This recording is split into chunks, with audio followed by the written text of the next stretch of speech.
must find there is no planet B. There is no planet blah, blah, blah, blah, blah, blah, blah. This is not about some expensive, politically correct green act of bunny hugging or blah, blah, blah. Build back better, blah, blah, blah. Green economy, blah, blah, blah.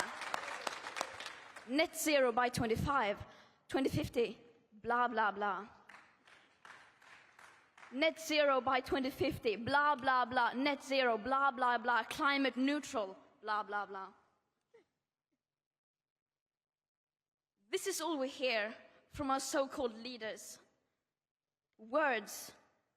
Words that sound great, but so far has led to no action. Our hopes and dreams drown in their empty words and promises. Of course, we need constructive dialogue, but they've now had 30 years of blah, blah, blah, and where has that led us? Over 50% of all our CO2 emissions have occurred since 1990, and a third since 2005. All this while the media is reporting on what the leaders say that they are going to do instead of what they are actually doing. And then not holding leaders accountable for their action, or rather inaction. And don't get me wrong, we can still do this. Change is not only possible, but urgently necessary. All this while the media is reporting on what... Right now, we are still very much speeding in the wrong direction. 2021 is currently projected to experience the second highest emission rise ever. Only about 2% of government recovery spendings have been allocated to clean energy measures.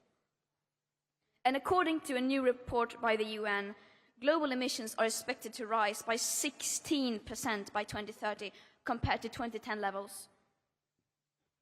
Our leaders' intentional lack of action is a betrayal towards all present and future generations. The people in power cannot claim that they are trying, because they are clearly not. And the climate crisis is, of course...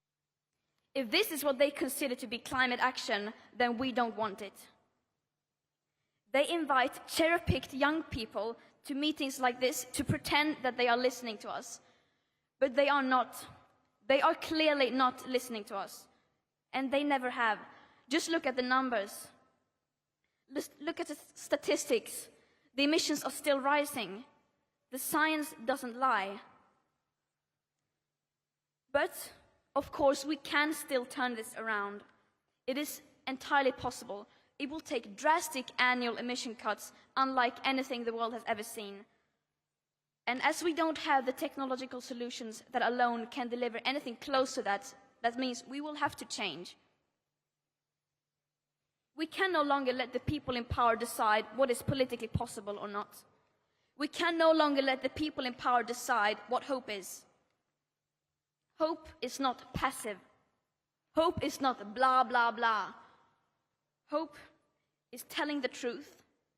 Hope is taking action.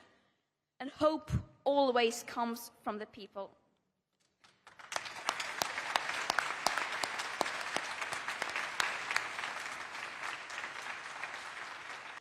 Did you hear me? What do we want?